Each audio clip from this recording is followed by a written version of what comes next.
This podcast is brought to you by Audible.com. Get a free audiobook download and a 30-day free trial by simply going to audibletrial.com/TSE. Audible has over 180,000 titles to choose from for your iPhone, Android, Kindle, or even your MP3 player. Simply go to audibletrial.com/TSE. Tell them your boy Donald sent you.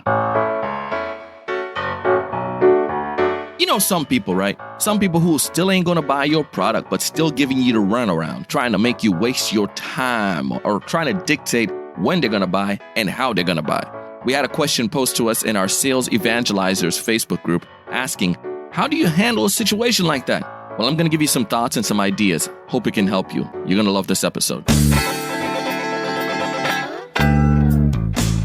Hey everyone, welcome to another great episode of the Sales Evangelist podcast. I'm your host, Donald Kelly, the Sales Evangelist, and I'm so excited for another great episode. I'm so excited to be here with you on this bright and early Monday morning, evangelizing about sales.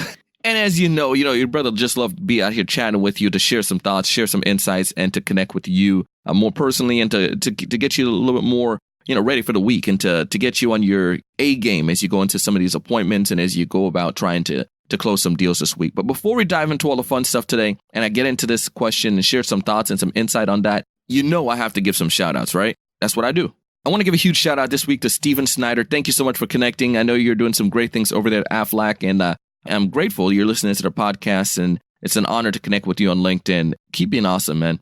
Also to Carlton Brooks, thank you so much. Keep hustling out there in the K-12 community. And also to my folks over at Enterprise Sales. I want to give a big shout out this week to Kyle Burt. Thank you so much for connecting, Kyle. And if you'd like to get connected with me, you can go ahead and find me on LinkedIn, Donald C. Kelly. I'll be more than happy to connect with you and drop you a little message. And also you can connect with me on Twitter, Donald C. Kelly. You can connect with me on Facebook as well. You can join our Facebook group, which is actually where this question came from. The Sales Evangelisters, one of the members asked a question. Again, I'll go more into that in a second and give some details and some thoughts and some insights on how this can help you and reiterate the question. You can also connect with me on LinkedIn as well. We have a same group on LinkedIn, the Sales Evangelisters, or you can go ahead and connect with me on Instagram, Donald C. Kelly. Either way, I'd love to connect with you and share thoughts and insights, offer value, and to see how we can be of benefit and help to each other. But one thing I would ask you, I know you're listening to this podcast. You've probably been listening more than one episode now, and I guess at this point you can make a judgment, a value judgment, right? If this podcast is helpful to you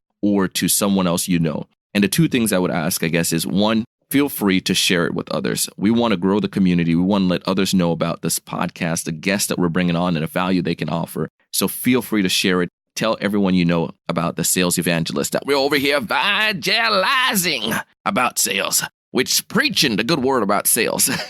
So feel free to tell anyone. I would love to have your friends and anyone you know that may be struggling in sales or been a sales rep for a long time, an entrepreneur, anyone who's out pushing something, selling something, offering value. Invite them to come to the community, come and join and listen to the show. And the other thing I would ask you, if you're finding value, please, one thing that helps us so much is to leave a rating and review on iTunes. If you can go to iTunes and search for the Sales Evangelist, you're listening to the podcast right now, there's an opportunity for you to leave a ratings and review and just tell others why you like the show so much. It is awesome. Just a few lines is great. When someone is scrolling on iTunes and they see that others are liking the podcast, it's a great way to get the word out about it. If you can do those two things for me, I would be indebted to you for a very long time.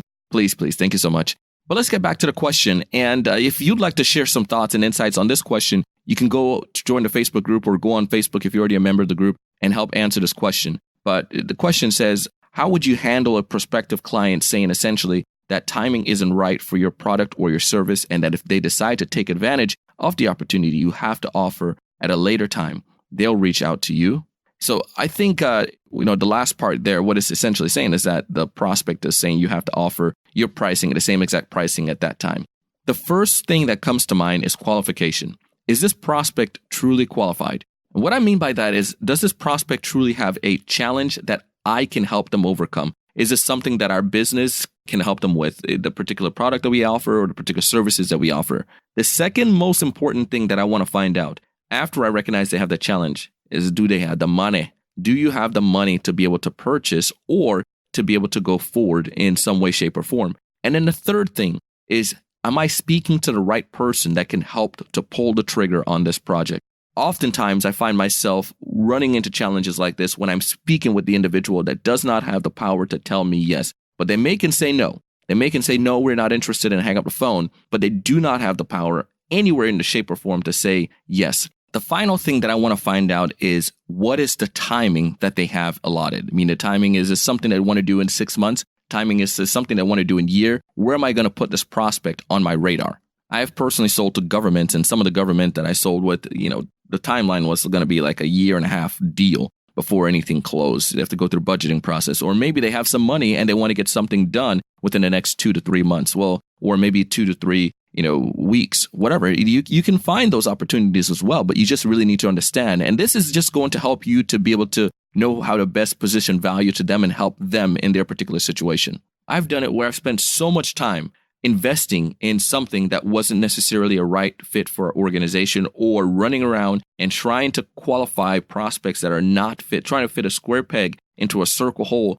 throughout my selling career. And it was just like a waste of time. If I add up all the time, I would see that I was not being effective. I'm telling you all this stuff because it's important for you to learn from my mistakes so you don't do that. When I stopped doing those things, that's when I started to see improvement. In this particular situation, at this point, I'm sure you've built up enough relationship and value with them that you can frankly ask them, David, just tell me a little bit more. What is it about the timing that is not right now? And they might say, well, we're working on this particular thing. We're working on something else. We're trying to bring on a new executive or something. Or maybe if it's an individual, we're moving, if it's a B2C, we're moving in 3 weeks. We have so much going on right now. Or, my grandpa just passed away and we have to do some traveling. You need to find out what it is. And again, if you come to this point in the sales process, they should not be, if they're so hostile, they say, well, it doesn't matter what, why the reason is, then it's probably not somebody that you want to work with.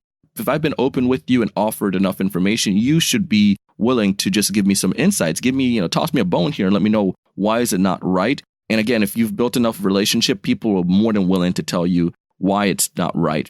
And then ask, when would be the best time? When do you feel would be a best time for something like this for you and your family, or for you and the organization? And they might say, well, 6 months from now. And, what would change that from now to 6 months? Well, they say, well, maybe we'll have more money, or maybe things will calm down a bit. And maybe there's something else that you can offer them in the interim that can help them. Maybe there's some kind of educational piece that you can give them, or maybe there's another product or service that can be of assistance because you just found out that it's, something going on with transitional in the organization. Maybe find out that they might get, a promotion. And if that's the case, then you need to start understanding who's going to be the next person in that spot. I mean, there's so many different reasons, but the key comes back to the very, very front. Do they have a particular challenge that I can help overcome? Do they have budget? Is there some kind of money set aside to look or invest in this? Or are they willing to reallocate funds? Let's say the word right. Reallocate funds towards this particular project. Then I want to make sure I find out, am I dealing with the right person? Is this the person that can truly say yes and pull the trigger? And then what is their timing? Is this something you're looking at to do in a year, 6 months, or in 6 days? I need to be able to understand that so it can help me and my team, as well as for that particular person to help them to make the right decision. I could recognize some more challenges there. I just felt it. I felt it in my own personal selling when I did software sales that I just skipped that step so often. I just was like, they look like they have a problem I can solve. I can go ahead and help them with this. But if I skipped one of those steps, then I found myself in one of those predicament where I found quote unquote objections or challenges that were hurting me. But I would say do a lot of digging up front, do a lot of have those, those adult conversations, just be willing to ask them those tough questions and just to get it playing out and bring it on the table. And if you do this, I find out oftentimes that the deal progresses quickly. Or I might find out that I can put them later on in the sales process. If the guy or the gal or whoever you're dealing with saying, well, you have to offer this value later price and I'll come when I'm ready. Again, is this someone that you really want to deal with? If they're doing this in the initial dating process, what is it going to be like, quote unquote, when you get married and they're a full-time customer? Is this the type of client you're going to want to deal with?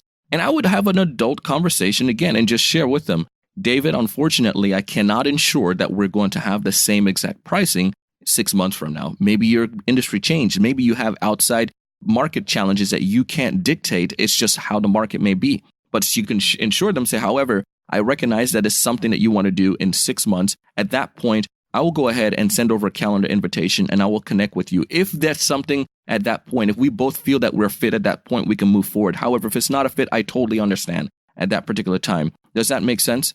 And then you can maybe ask them, would it be beneficial if I was to offer you let you know when we're doing webinars or doing some more training as time comes. We do these monthly, and you can give that an easy way to keep in touch with them. I hope that makes sense. I hope that gave some better insights, some ideas. But from that question, I would just simply share that it's more of what I saw and what I got from it is the prospect. Maybe they're just not qualified, ready to move forward at this time. And if they are, if they're just really just being, really are interested in going forward and, they're dictating and pushing you around this much or trying to, then maybe it's not going to be the ideal person for my business later on. They have to just understand, and I need to make sure I understand as well, and to find people who are a great fit for me. All in all, I want you to be successful. I want you to be happy. But most importantly, I want you guys to go out there, hustle, get connected with like-minded people, check out the Facebook group, and go out and do big things.